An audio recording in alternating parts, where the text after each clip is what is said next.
Hey guys, welcome back again. This is actually a 2-video weekend for me. I don't do that very often, but yesterday I did mention that we were going to go ahead and review the Mcfarlane Toys Megafigure Swampthing. So I went ahead and cracked him out of the box. We got him in a pose. It's just kind of standard. We're going to go through a few things with it, take a look at it, talk about what we like, what we don't. Todd knocked this figure out of the park, absolutely, though, 1000%. It's not a perfect figure, but it's great. Swamp Thing is one of my favorite characters of all time. I remember being little and watching the cartoon on Saturday mornings. If you haven't seen that, it's great. The TV series is great, and the comics were also great. So, without further ado, we'll punch in, and we'll go ahead and do a quick review of this figure. What's in the box? What's in the fucking box? Give me the gun. Alright guys, we have already went ahead and removed the Mcfarlane Swampthing Mega figure from the packaging. And just to show you guys, the amount of detail in this figure is nuts. Todd really knocked this out of the park.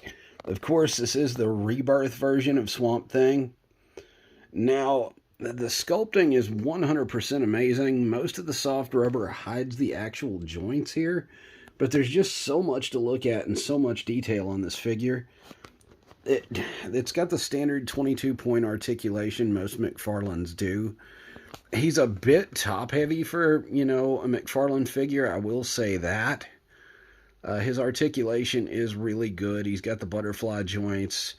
Of course, he's got the bicep swivel, the double-jointed elbows, the actual, rotation with the hand, the curling of the hand. Again, he's got the double-jointed knees.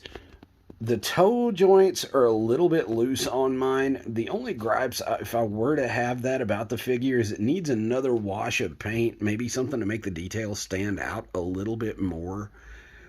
And maybe the joints could be tighter or the feet could be bigger, because this guy doesn't stand well on his own without the stand.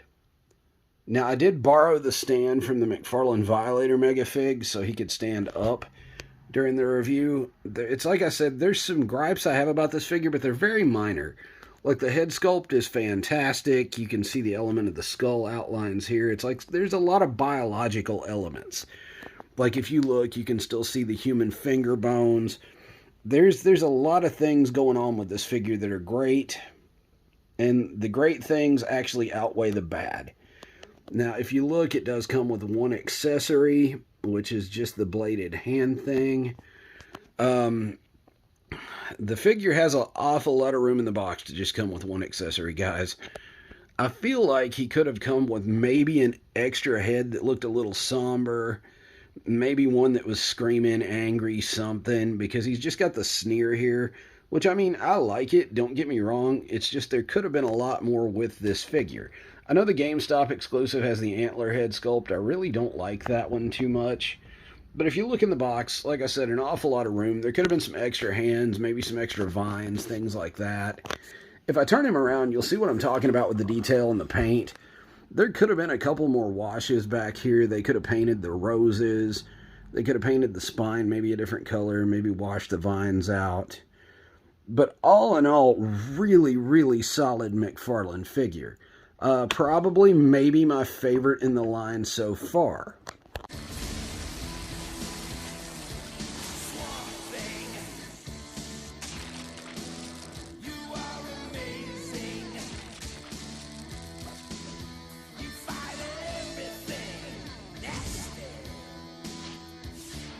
The box itself is actually pretty standard for Mcfarlane. Of course, you see the artwork on the back of it. The figures that come in the line to the side of it, of course, DC Multiverse, Swampthing, DC Rebirth, of course. I mean, it's all the standard Mcfarlane packaging. It's just got a lot of space in it. I would have liked to have seen it packaged with a couple alternate head sculpts, maybe some extra vines, some extra hand effects, maybe some extra hands, and maybe an extra head sculpt that looked a little more somber than him sneering, because Swamp Thing's a pretty broody character. And again, you look down the side again, standard window with the Swamp Thing logo and the Mcfarlane Toys logo at the bottom. I feel like Todd knocked this one out of the park, though. Let me know what you think in the comments below. Hey guys, welcome back. I hope you enjoyed the video review of the Swampthing Megafig. Again, Mcfarlane's totally knocked this out of the park. I feel like the upcoming figures with the Man-Bat and the Killer Croc look amazing. The Infected Batman looks good. I mean, there's some things coming down the pipe from Mcfarlane that look really, really awesome. Again, I appreciate everybody that's come back to the channel. You guys are amazing. You've watched a couple of the videos already. The new videos are season 1 episode, or season 2 episode 1 rather, has already gotten 50 or 60 views, I think. So that's good. Again, smash that like button, leave comments, subscribe. It costs you nothing to subscribe. It helps the channel grow. Guys, I'm really appreciative you came back to listen to me talk shit and talk toys.